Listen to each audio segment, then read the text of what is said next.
Broadway. That is the measuring stick Mr. Wayne Kennedy has been using for 9 years as the director of our theater arts department. Year after year, Carolina Forest musicals have been compared to Broadway musicals, but there's a feeling that something is different this year. Aida is somewhat different because Aida is an opportunity for us to have cultural diversity in a show that we have not necessarily had in some of our other shows.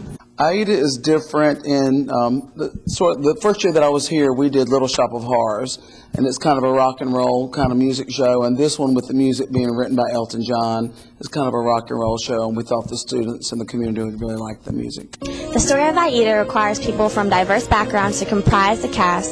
This was something both Mr. Kennedy and Mr. McBroom were attracted by.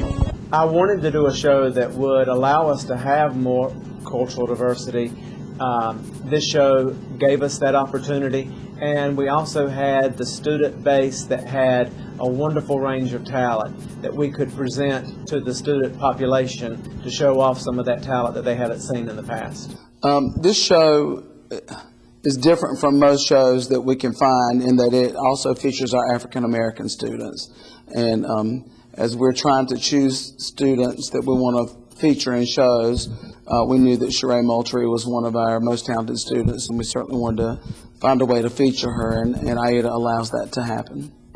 Cast members describe their individual roles in the play. I play the role of Nahibka, a fellow Nubian, and I'm willing to sacrifice myself for my country. I play Zoja in Aida. It's the really mean dad, and he kills a bunch of people in the thing. I play the role of Mayor. I'm pretty much a slave, and I'm trying to get my people free, well, trying to help, because I can get things. It took many hours of practice and hard work to ensure the play's success. I'm doing, a few warm-ups, like the one they did in High School Musical, like, ma, ma, woo, woo. Well, I'm preparing for the show. I have to, memorize lines and stuff. I have to go get a spray tan and do some workouts, some crunches, because the costume's going to be quite revealing. Well, since I have lines, I study my lines, I guess. Get in the mindset of being ready to, perform, show out, be known. Each actor has different techniques they use to memorize their lines. The stuff I usually, if I can't remember the line, I'll write it down a couple times, because then they say that's like reading the line 20 times if you write it down once.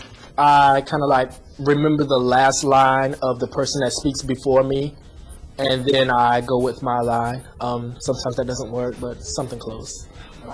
I thought it would be a great experience from, myself as an aspiring actress, I thought it would be, a good chance to put my name out there.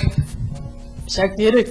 Well, I usually do the play, and I kind of felt like I should do it because I really like doing it, and I usually do it and everything. So I really didn't decide to go out for the play. I was just going to be a dancer in the background, but I kind of ended up being, a major lead, which is it's kind of good, but I guess, whatever. The directors put in a lot of time during practice to prepare for the play. During the actual rehearsal time, I teach the notes for all the music for the choir, the backup singers, and all the lead performers. And then during the actual performance, I play the piano and direct the orchestra. We work every day for about 6 hours after school, and we also work on the weekends. When you do a production that is a Broadway production, we don't measure ourselves to other schools, just like you don't use one child as a measuring stick to another.